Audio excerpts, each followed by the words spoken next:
Diga, hermana Charlie. A mí me costó mucho entender el versículo de la expiación general. O sea, me costó mucho. Tuve que esforzarme bastante. Y el versículo de ser los espíritus encarcelados. ¿Tiene alguna pregunta específica de cuál versículo o del tema en No sé. particular?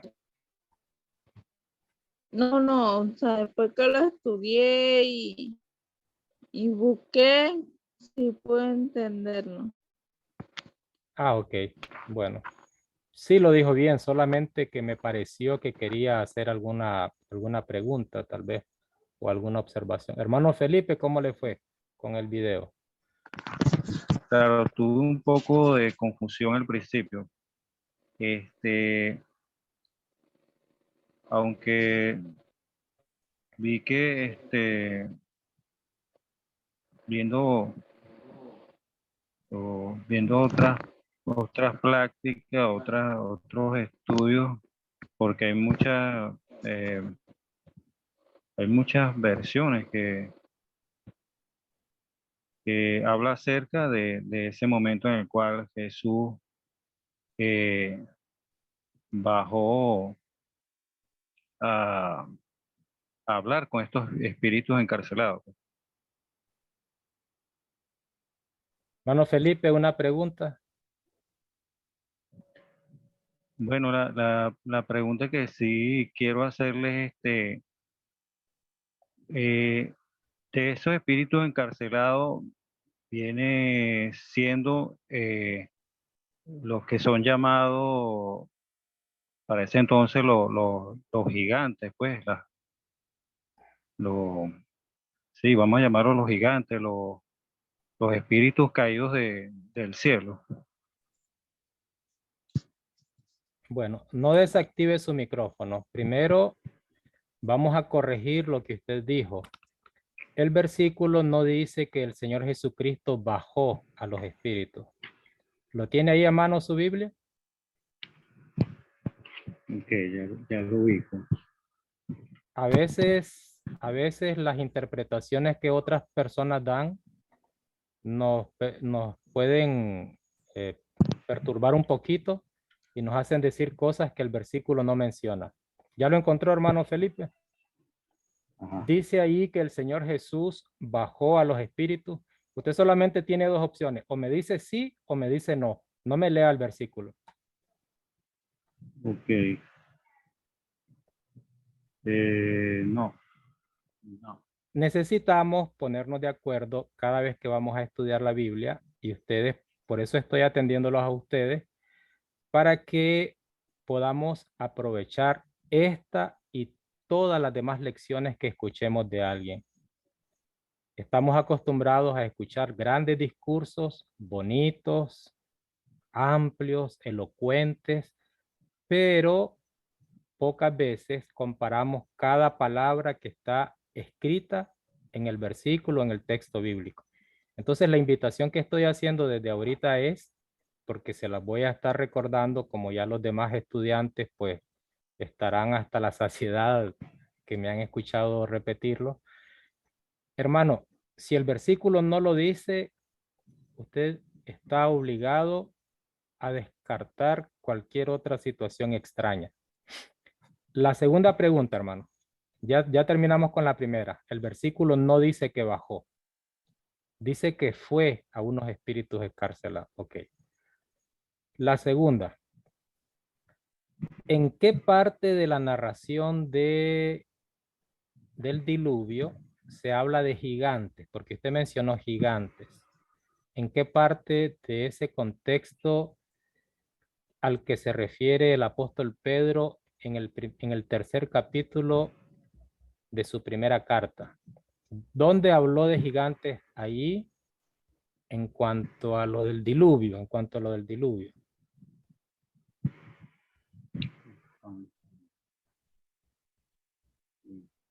¿O dónde dice que había unos gigantes que estaban encarcelados espiritualmente, o unos gigantes que estaban en el Hades y que antes se le fue.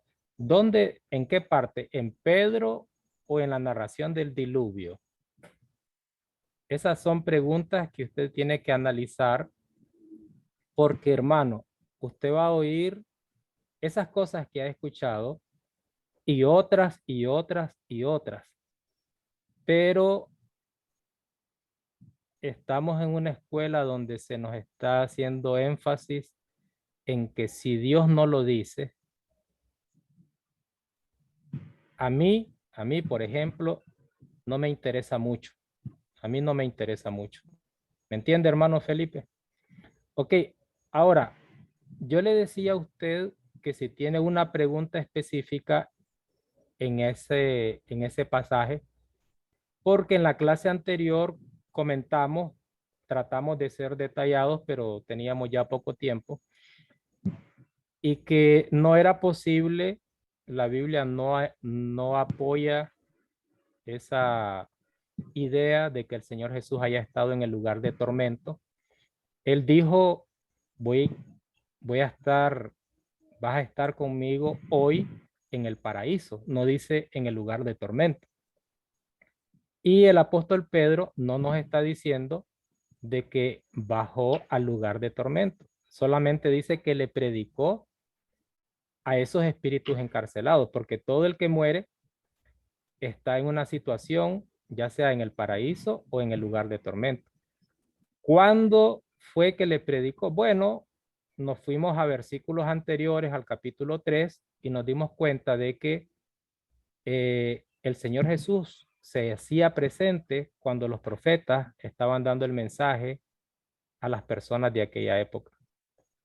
Entonces, una sugerencia mía y de tal vez muchas otras personas es que el Señor Jesús, si anduvo en esos días que los profetas predicaban, anunciaban castigo y también anunciaban promesas de esperanza, lo más probable es que se refiere a cuando allá en los días de Noé se estaba dirigiendo a los que en el momento de escribirse la primera carta de Pedro, pues ya habían muerto, pues ya estaban encarcelados esos espíritus.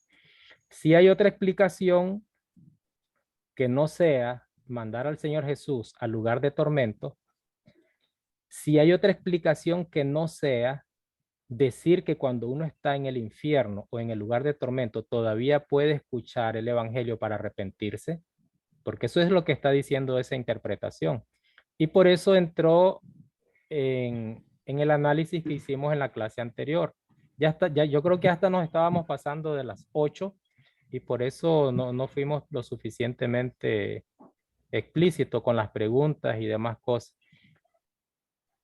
Vamos a decir que el alcance salvífico nos encuentra cuando estemos en un lugar de tormento y nos da una oportunidad para arrepentirnos. Recuerdo que dije en esa clase que un tío que se identifica como testigo de Jehová, yo le digo, mejor espero la segunda oportunidad, ¿para qué me arrepiento ahorita si hay otra? Y si es cuando ya estoy en el lugar de tormento y voy a esperar que el Señor Jesús baje a predicarme, porque como no le creía a ningún predicador o no leí la Biblia, entonces voy a esperar que cuando yo esté en el lugar de tormento venga el Señor Jesús. ¿Me entiende, hermano? Lo que implica decir que el Señor Jesús bajó para predicarle a los que ya estaban en cierta forma en la condenación previa. Porque hay un juicio definitivo, que es el que esperamos para más adelante, pero el Señor Jesús dice que juzga y sus palabras juzgan, y por algo alguien estaba allá como el rico en la parábola, ay, parábola, Dios mío, en Lucas, Lucas 16, 19 al 31, en la historia contada por el Señor Jesús. Entonces, lo que vamos a decir tiene implicaciones que algunas de ellas pueden caer en en locurita. Herejía le llaman algunos. Yo le llamo locurita. ¿Cuál, y ahora me dirijo a todos los estudiantes, cuál creen ustedes que sería otra posible explicación a lo que dice Pedro? ¿Han pensado en alguna otra? ¿A qué se refiere? Ahora, y sean sinceros, tampoco les vamos a bajar puntos porque no es ese nuestro estilo. Si ustedes creen que realmente bajó al lugar de tormento a predicar al que ya se encontraba ahí, bueno, por curiosidad me gustaría saber quién de ustedes cree eso. ¿Ninguno? Ok. Hermano Lamberto dice que él cree eso. Nunca levantó la manito del Zoom, ¿verdad, hermanos? Active ahí su micrófono. Que... Hermano, nunca he hallado esa bendita mano. Ya la busqué en la computadora, no la hay. Pero yo no creo directamente en sí que haya bajado al infierno, ¿verdad? A predicar un evangelio de salvación, porque el que está ahí es porque ya está condenado. Pero conforme la parábola que él dio, dice que uno vio al otro. No es parábola. La historia, la verdad que es historia. Conforme la historia contada, dice que uno vio al otro y uno le pidió una gota de agua al otro. Por lo tanto, tal vez no directamente haya bajado en sí al Seol, pero sí llegó al paraíso en donde ellos se podían ver. Hasta ahí, yo lo creo. Que cuando bajó, hayan visto también aquellos que no creyeron la gloria del Señor. Hasta ahí. Pero puede ser que esté errado, pero por el momento ahí lo creo. Pero lo que está diciendo Pedro es que el Señor Jesús fue a predicar a los espíritus encarcelados. La pregunta es esa. La pregunta no es si se están viendo entre ellos. La pregunta es si el Señor fue a predicar al lugar de tormento a los espíritus encarcelados. Esa es la pregunta. Bueno, si es así, ¿no? Bueno. Para finalizar esa clase anterior, también teníamos pendiente, porque en el siglo XX se popularizó aquello de que si alguien recibe la salvación, es decir, los beneficios del sacrificio del Señor Jesús, es decir, la expiación incluye, dicen muchos, la curación física. Esa es una enseñanza a partir del siglo XIX, no del siglo XX, a partir del siglo XIX. Y a muchos se les hace difícil también encontrar una explicación razonable de Mateo 8, 16 al 17. Búsquenla ahí, por favor. Dice, al atardecer trajeron a él muchos endemoniados. Con su palabra echó fuera a los espíritus y sanó a todos los enfermos. De modo que se cumpliera lo dicho por medio del profeta Isaías, quien dijo, él mismo tomó nuestras debilidades y cargó con nuestras enfermedades.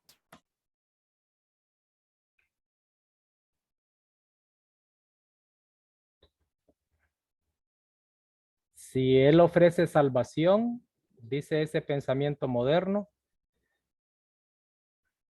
ofrece también la sanidad y nos garantiza, así como su sacrificio expiatorio garantiza la salvación de mi alma, en la misma medida garantiza la salud física, porque la salud espiritual, el alma redimida, va a la mano de la salud física.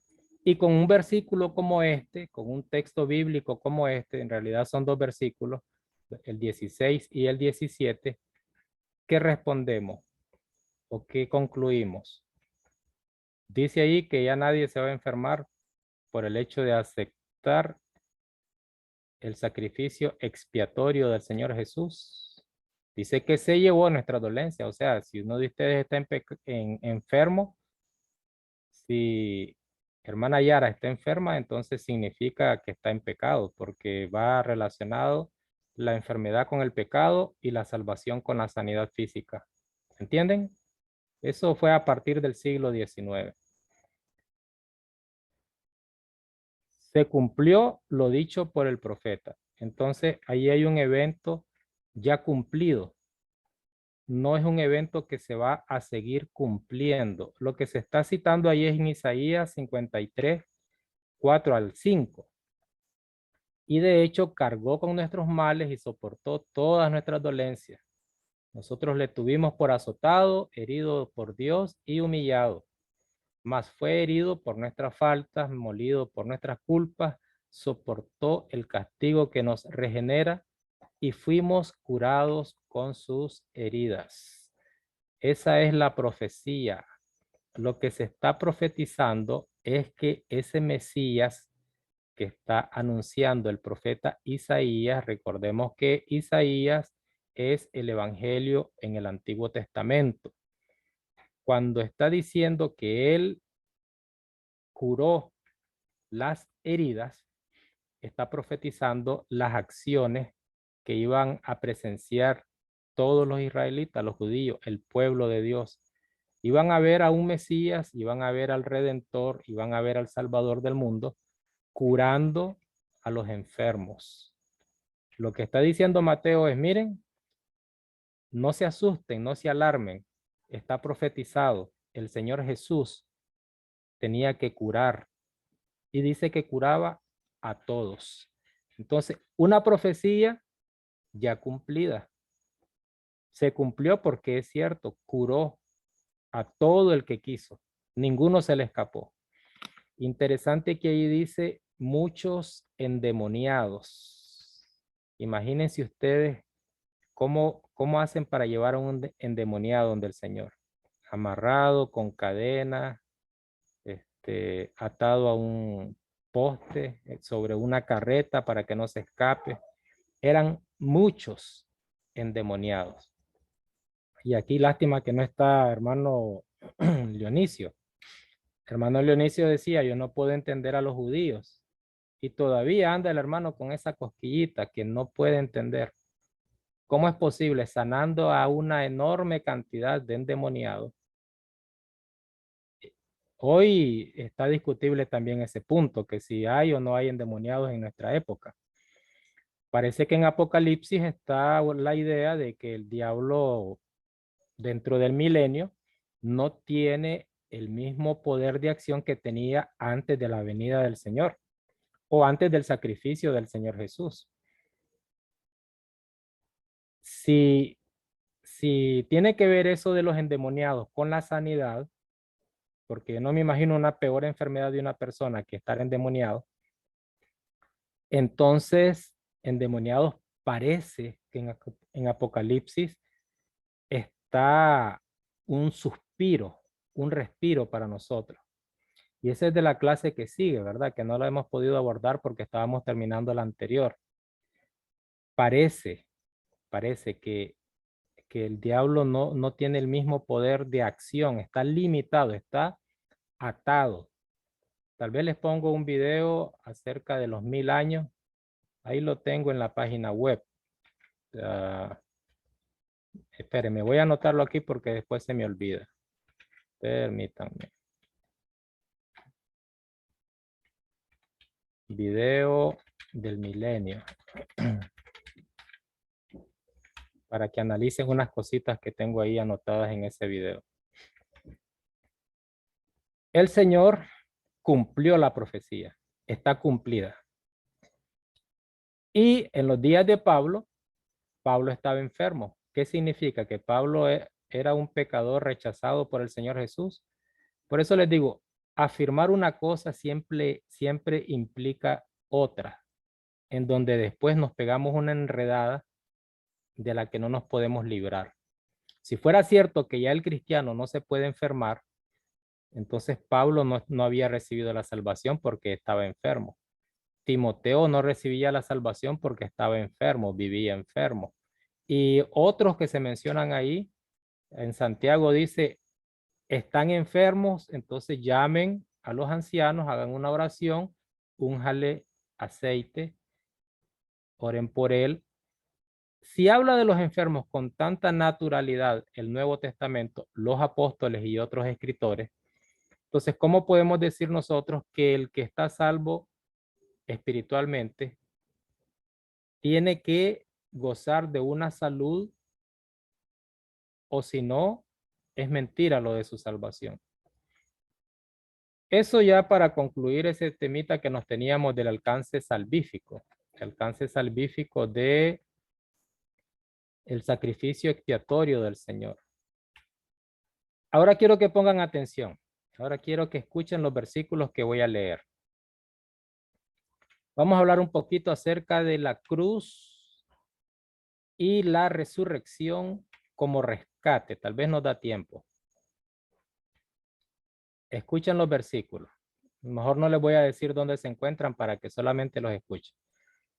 Y díganme ustedes, les voy a hacer la pregunta desde ya para ayudarles. ¿Cuál es el tema común de todos estos versículos? Y si hay una palabra clave, ¿cuál es esa palabra clave? Ya les di la respuesta. Imagínense qué bueno vine hoy. Aquí van los textos. Que tampoco el Hijo del Hombre ha venido a ser servido, sino a servir y a dar su vida como rescate por muchos. Otro. Él nos libró del poder de las tinieblas y nos trasladó al reino de su Hijo querido. Otro. Él se entregó por nosotros a fin de rescatarnos de toda iniquidad y purificar para sí un pueblo que fuese suyo, deseoso de bellas obras. Aquí viene uno más larguito, este es en Hebreos. Por tanto, del mismo modo que los hijos comparten la sangre y la carne, también Él las compartió para reducir a la impotencia mediante su muerte al que tenía el dominio sobre la muerte, es decir, al diablo, y liberar a los que por temor a la muerte estaban de por vida sometidos a la esclavitud. Otro. Y sabed que no habéis sido rescatados de la conducta necia heredada de vuestros padres con algo caduco como oro o plata, sino con la preciosa sangre de Cristo, cordero sin tacha y sin mancilla. Aquí voy a corregir. Ahora les voy a compartir pantalla para que ustedes lo vean. Ah, perdón, pero primero contéstenme. ¿Qué tienen en común estos versículos que acabo de leer? Si escucharon. La palabra de rescate. Rescate. Ajá. ¿Está de acuerdo, Yara?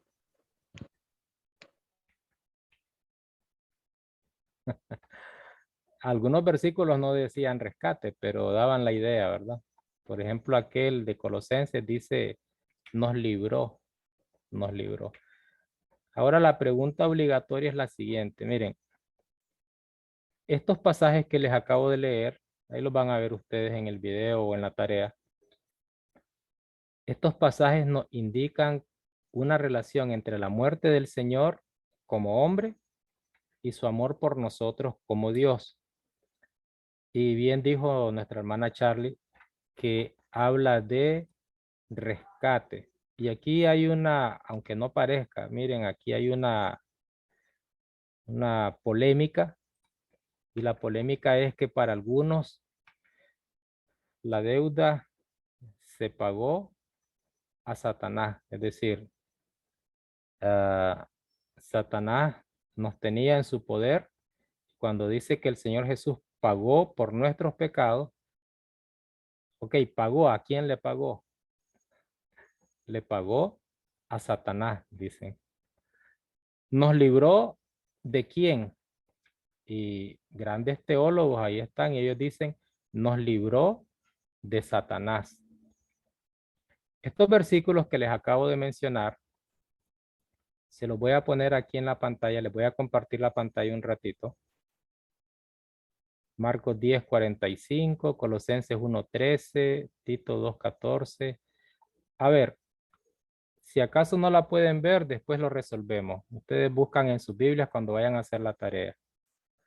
Aquí dice a dar su vida como rescate por muchos. No dice que nos rescatara del diablo, ¿verdad que no? Colosenses 1:13 dice que nos libró del poder, pero no dice que nos libró del poder del diablo, sino de las tinieblas, el poder de las tinieblas. Y aunque el diablo es el príncipe de las tinieblas o vive en las tinieblas, no nos está diciendo que nos libró del diablo. Tito 2:14 dice, se entregó por nosotros a fin de rescatarnos de toda iniquidad. No dice rescatarnos del diablo. Interesante, ¿verdad? Interesante que cuando ya tenemos preguntas específicas, los versículos no nos hablan cosas que otros le agregan. No le escondemos ninguna palabra, sino que tratamos de hacernos la pregunta. Hebreos 2:14 al 15 dice, y liberar a los que por temor a la muerte estaban de por vida sometidos a la esclavitud. Bueno, parece que es de la muerte que está hablando aquí en este versículo de Hebreos 2:14 al 15. Primera de Pedro 1:8 al 19 dice, no habéis sido rescatados de la conducta necia heredada de vuestros padres. No dice rescatados del diablo. ¿Les parece interesante o les parece poco relevante?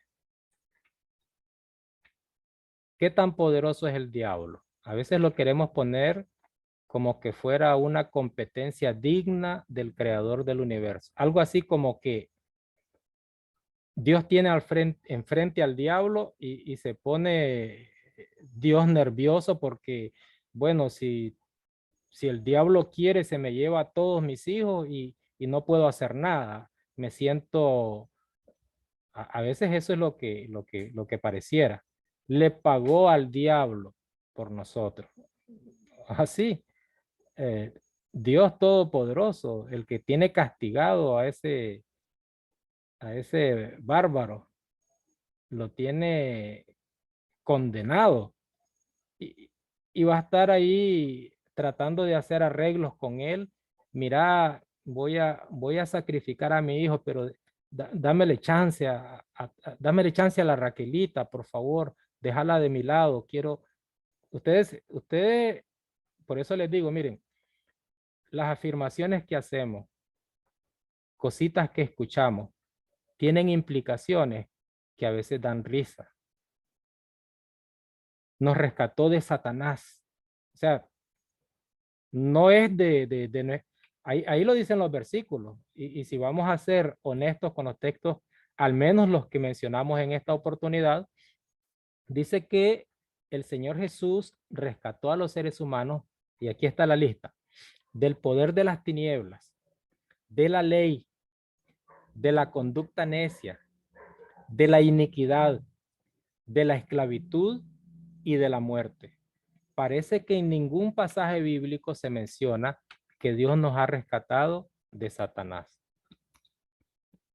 Si ustedes lo encuentran, pues lo vemos la próxima semana o lo discutimos.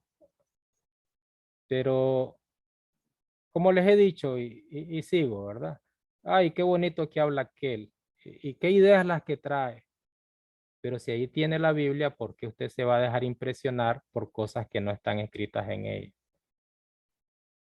Hermano, y mire, es cierto que yo en la iglesia no puedo hacer tal cosa. En vez de preguntarle al hermano, pregúntele a la Biblia. Ah, no, hermano, es que tendría que leerla. Bueno, eso es lo que estamos haciendo en esta escuela, buscando el tiempo para leerla. Tendría que leerla, pero me sale más fácil preguntarle para algo es predicador y ahí no va a estar ahí de adorno. Él tiene que resolver todas mis preguntas. Si por resolver todas las preguntas usted termina quedando mal, usted no vaya a decirle después al Señor, es que el predicador que me pusiste, yo no te lo puse, le va a decir el Señor. Ya me parece estarlo escuchando.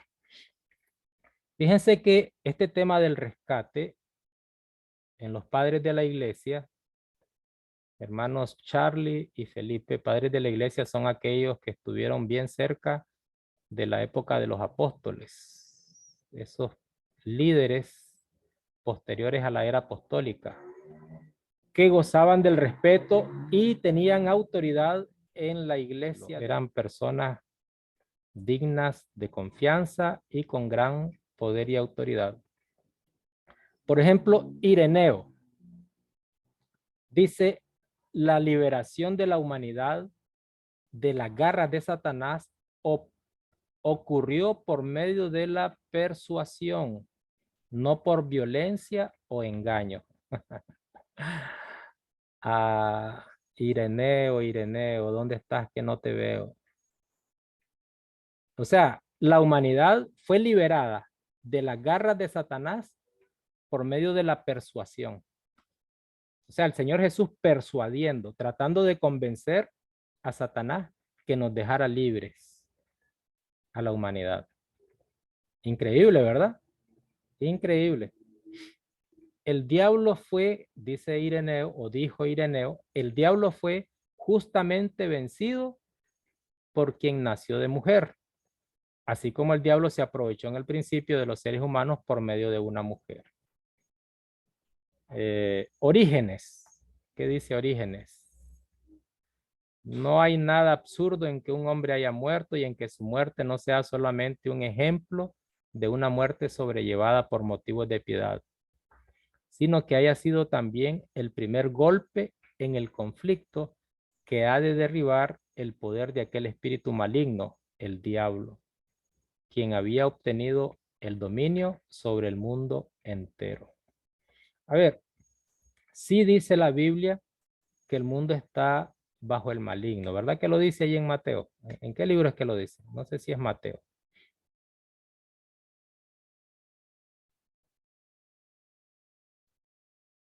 El mundo quiere estar con el maligno, pero el maligno no los obliga. El maligno no hizo un arreglo con Dios Todopoderoso. Y el acuerdo al que llegaron se tiene que respetar y Dios tiene que respetarlo. Y el acuerdo es: toditos son míos, a menos que te los vaya ganando uno por uno. Persuadime, a ver si te entrego a Lamberto. Ahí lo tengo, reparando carros, trabajando en el taller. Convenceme, a ver si me convences de llevarte a Lamberto. Los padres apostólicos, pues, no eran exactamente igual que los apóstoles, tenían sus ocurrencias como esta.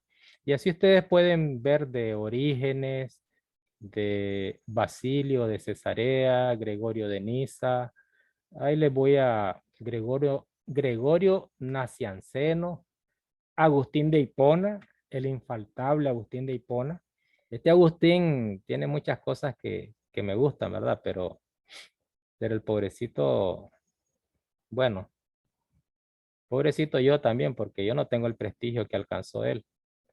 Pero desde aquellas cosas que yo he visto, como por ejemplo, cuando la parábola del buen samaritano la hizo pedacitos y la sacó de su contexto y yo comencé a sospechar fuertemente de don Agustín. Dije, don Agustín como que no se fijaba en el contexto. Cuidado cuando vamos a estudiar la Biblia, nos ponemos a ver comentarios de otros en vez de profundizar en el texto. Esos riesgos, esos peligros. A ver, por ejemplo, el hermano Raúl Cipriano, uno de los predicadores más antiguos en Venezuela. Raúl Cipriano, un ejemplo. El hermano dice esto, esto y esto. Cuando yo voy a leer la Biblia, en mi mente, dependiendo de cuánto yo exalto al hermano Raúl, entonces yo estoy sesgado y digo, ¿cómo acomodo lo que voy leyendo a lo que me ha dicho el hermano Raúl? Esa es la peor manera que existe de leer la Biblia. ¿Me entiendes? A mí me dice el hermano Casimiro de Bolivia, hermano Julio, usted no puede tener cultos en sus hogares. ni usted ni ninguno de los demás miembros pueden tener cultos en sus hogares. Para eso está el edificio, la casa de adoración. Entonces comienza el hermano Julio a leer el libro Hechos y va encontrando que los cultos y la cena del Señor solamente era en las casas. Pero el hermano se queda con lo que le dijo su líder y dice, ah, no, es que aquí esto debe tener su interpretación. Debe ser que preparaban el pan en la casa y después lo llevaban al templo que alquilaban. Es que a mí eso me dijo el predicador. No es esa la manera. Esa es la peor manera de leer la escritura. Cuando tenemos aquí el tema de, también está el tema del Cristo vencedor. Decía Martín Lutero, ya esto es en la época de la Reforma, la época del inicio del protestantismo, el periodo conocido como protestantismo. Solamente, a ver, en su catecismo breve declaró, Jesucristo me ha redimido a mí, criatura perdida y condenada. Me ha rescatado y liberado de todos los pecados, de la muerte y del poder del diablo.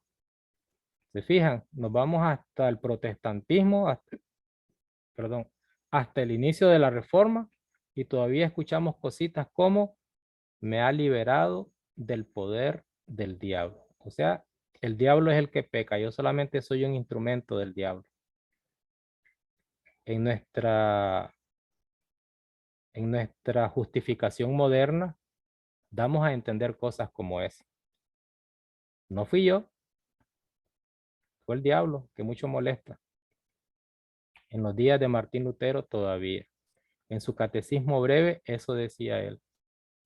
Y ahora, en el gran catecismo lo que declaró fue, significa que me ha redimido del pecado, del diablo, de la muerte y de todo mal. Cuando él dice, me ha redimido de la muerte, está bien dicho.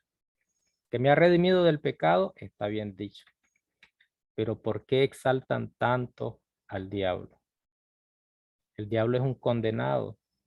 El diablo no es un compañero del Creador en el que hicieron un pacto para hacerles favores. Está bien, pues te voy a permitir que te hagas de todito los habitantes del planeta Tierra. A mí déjame los de otras galaxias, podría agregarle otro y si lo que dice otro es válido, pues que diga cualquier cosa y lo vamos a aceptar. No, no le podemos dar o asignar tanta grandeza a Satanás cuando lo único que hace es andar molestando. Él no tiene poder para hacer pacto. Él no tiene poder ni autoridad, ni el nivel, por muy igualado que quiso ser. ¿Cómo vamos a decir Dios haciendo un arreglo con él? Dios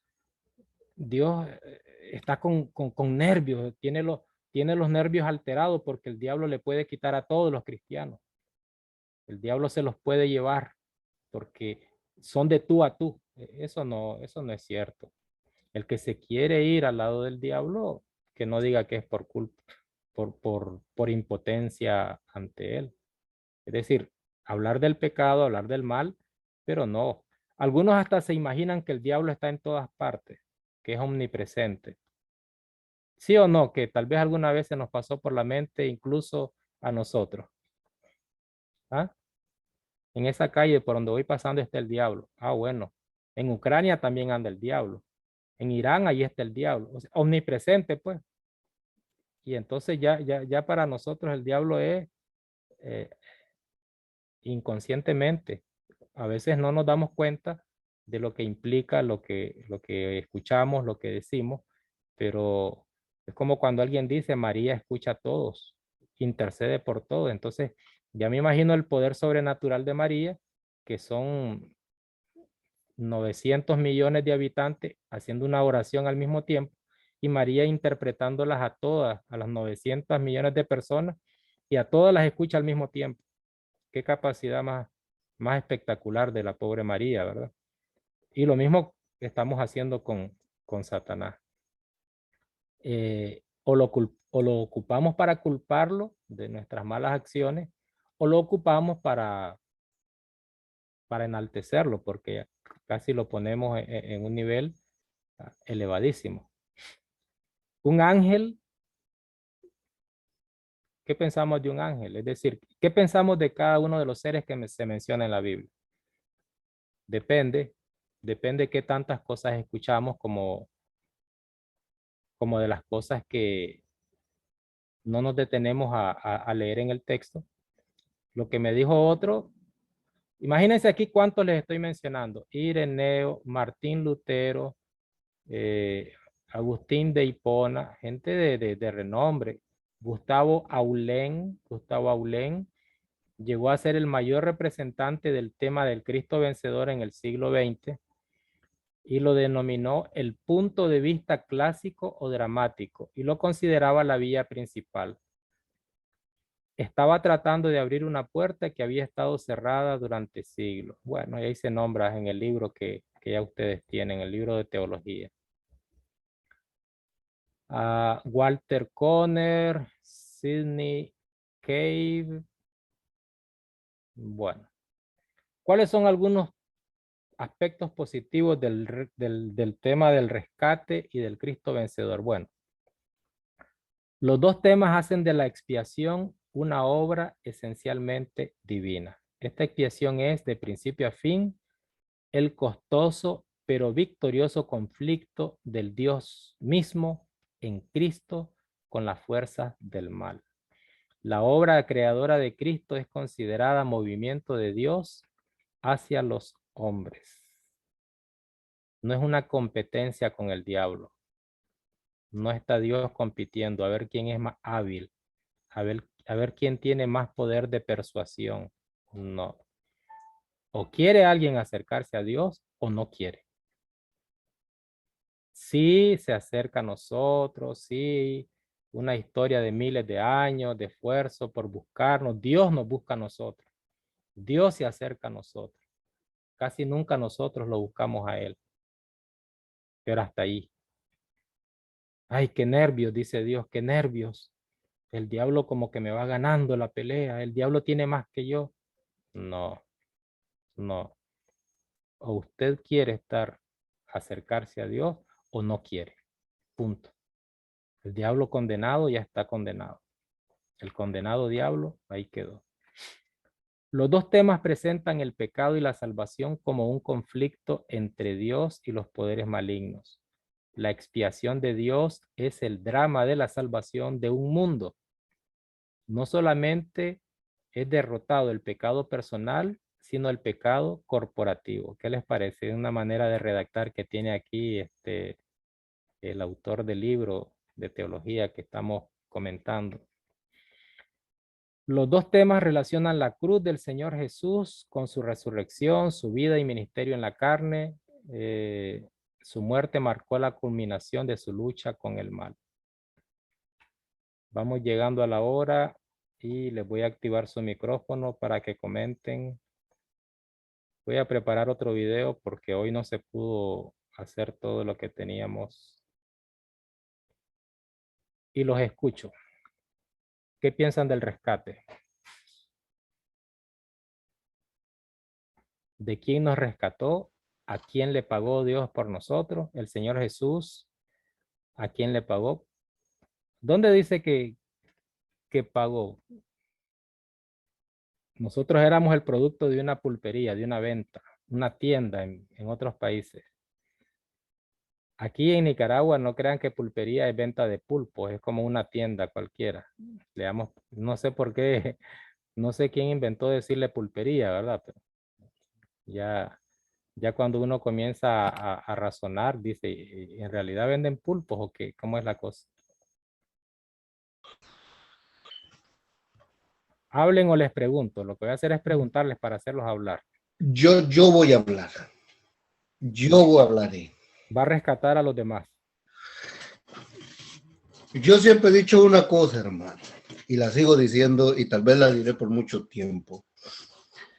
La idea tal vez fundamental ha sido trastornada por el motivo de que, como usted dijo, se le ha dado un cierto lugar al enemigo, al diablo, al contrario, al acusador, como quiera ponerlo. Pero originalmente se sabe en su contexto que el Señor vino a acercarnos, a volvernos a ser amigos del Dios creador. ¿Por qué? Porque el pecado nos separó de Él. No hay cosa pecadora en sí que se pueda acercar a Dios, sino a través de un sacrificio. El sacrificio fue el puente principal que Dios dio para que el ser humano pudiera volver a, a acercarse a Él, porque entonces todos seguiríamos condenados por parte de en sí de una idea de Dios, porque todos viviríamos todavía en ese punto de enemistad con Él, que fue desde el principio.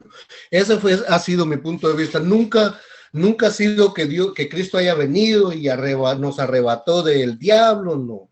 Es que desde el principio Dios condenó la serpiente. ¿Ya? Y conforme el paso del tiempo, la serpiente ya no existió. Existió un ser humano rebelde en todo sentido, por su propia cuenta, porque somos salvos porque queremos y somos condenados porque queremos.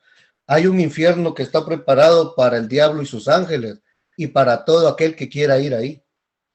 Para todo aquel que quiera ir, o sea, no dice todo aquel que es jalado por el diablo o arrebatado por Cristo, no, todo aquel que quiera. Y todo aquel que quiera puede llegar a postrarse también ante el crucificado para pedirle perdón por sus pecados y comenzar la vida nueva. ¿En quién? En Cristo Jesús, porque revestidos somos, dice el apóstol Pablo. Por lo tanto, es muy difícil creer que es necesario creer que el enemigo tiene un cierto poder cuando el poder lo tenemos nosotros de hacer el bien como hacer el mal. Nada más, hermano. Esa es mi opinión. Hermano Julio, le tengo una preguntita, hermano Julio. Active, por favor, su micrófono, hermano Julio. Primera de Corintios 7:23 dice, habéis sido comprados.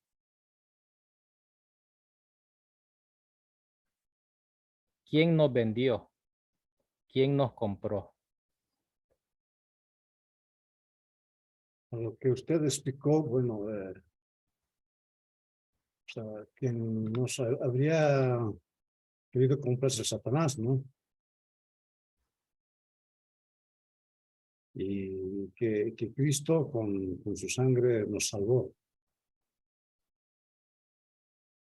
Hermana Yara, salve al hermano Julio. Ya lo tienen el texto, Primera de Corintios 7:23, porque es algo similar, ¿verdad? Comprado, rescatado, pagó, como que, bueno, mi dueño, mi amo era Satanás, ahora mi amo es otro, entonces Dios le paga a Satanás, eso es lo que, pero tal vez lo hice de una manera incorrecta, la exposición hubiera sido más como plática. A ver, hermana Yara.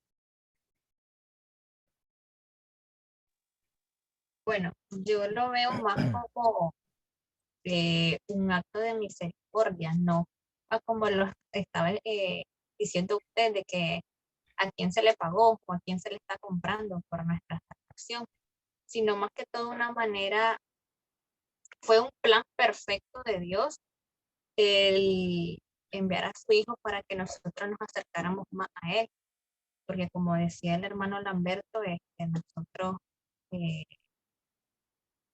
fuimos esclavos por el pecado, pero no específicamente de que, como decía usted, ir a una tienda, comprar algo y dar cierta cantidad de dinero, más que todo como un acto de misericordia y de amor, pero sí pagó un alto precio con entregar su vida por nosotros. Bueno, eso es lo que puedo decir. Sí, la pregunta es a quién pagó, porque dice, ¿están viendo el 7:23? Sí, Ok. Y acaba de decir Yara, pagó el precio. Entonces, ¿a quién le pagó? Si estoy tentándolos, probándolos, as- eh, invitándolos a pensar mal, pues lo que quiero saber es cómo lo manejan ustedes. Porque de ahí es que salen las cosas. De ahí es donde sale, bueno, si Dios pagó o si el Señor Jesús pagó, tuvo que haber sido al diablo. Tuvo que haber sido al diablo. Rixi, ¿qué se le viene a la mente? A quién se le habrá pagado? ¿Será que el Señor Jesús? Porque sí se está usando una figura. Casi lo dice Yara, pero no lo dijo. Porque ahí la figura es de que éramos esclavos del pecado, no de Satanás, y un esclavo era comprado por alguien para darle libertad, pero igual pagó un precio a alguien. Entonces, a ver, Rixi, ¿qué idea se le viene a la mente? Bueno, no es idea, hermanos. Bueno, lo que dice aquí el versículo de mi Biblia, según lo que yo entiendo, pagó un precio y dice que no nos hagamos esclavos de los hombres.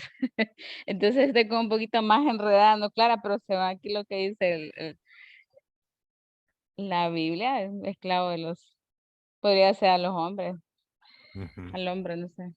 ¿Y no será que la deuda la teníamos con Dios y no con el diablo? Porque es que pareciera que la deuda la teníamos con el diablo, ¿no?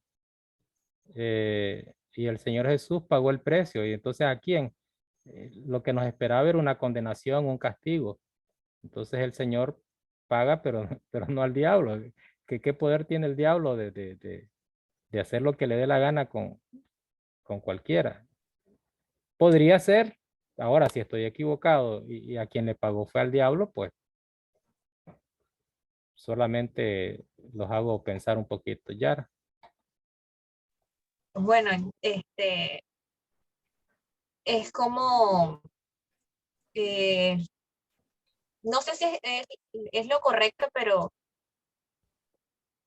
lo interpreta como de esta manera. Vos ya tenés ganada la salvación, o sea, vos tenés Ujú. ganada la salvación, pero a cambio de eso, vos tenés que servirme a mí. Entonces, lo veo como de esa manera, tal vez como un favor, diría yo, pero mejor dicho, un acto de misericordia y de amor, un acto de amor que hizo Jesucristo por nosotros, pero a cambio de eso, Él quiere que le sirvamos de corazón, pero si no le queremos servir de corazón, entonces volvemos como a la esclavitud del pecado.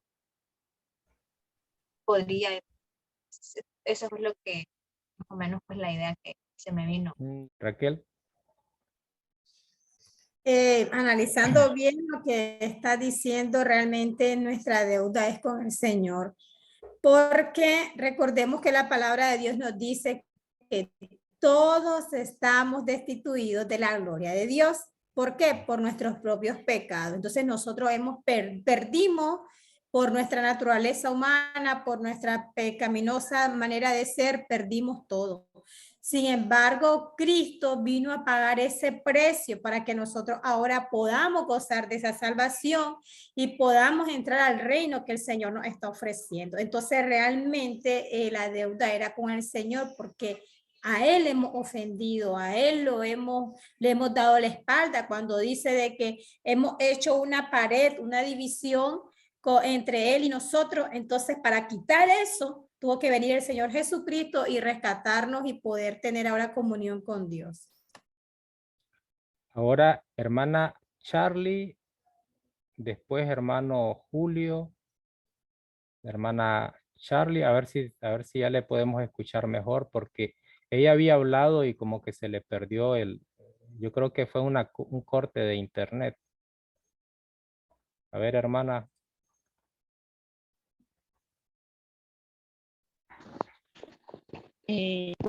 Yo pienso, ¿sí me oyen? Sí, ahora sí, muy claro. No quería dejarla de fuera por lo que ya había Este, intentado hablar. eh, yo pienso que la deuda ciertamente era, o sea, por nuestro pecado, estábamos condenados, pero Jesús pagó por nosotros. Sí, ya la deuda actualmente es con Jesús por todo lo que Él hizo por nosotros.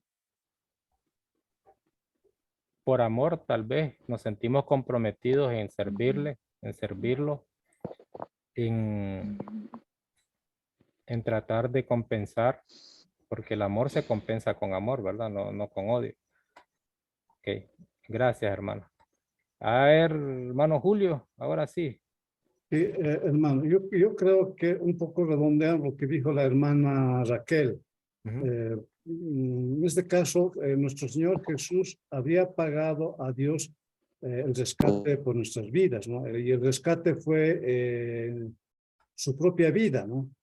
El derramamiento de sangre, su sacrificio en la cruz. Yo creo que eso le faltaba a la hermana Raquel complementarlo. Eso solo quería decirle. Ok.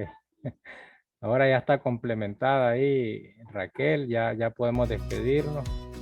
¿No tienen alguna otra observación que hacer? Estos temas, el rescate, la expiación, la cruz, estos son los temas de teología que algunos detalles los pasamos por alto porque los consideramos innecesarios. Pero cuando los analizamos y cuando leemos algunos textos bíblicos, nos damos cuenta que se necesita ponerles un poquito más de atención.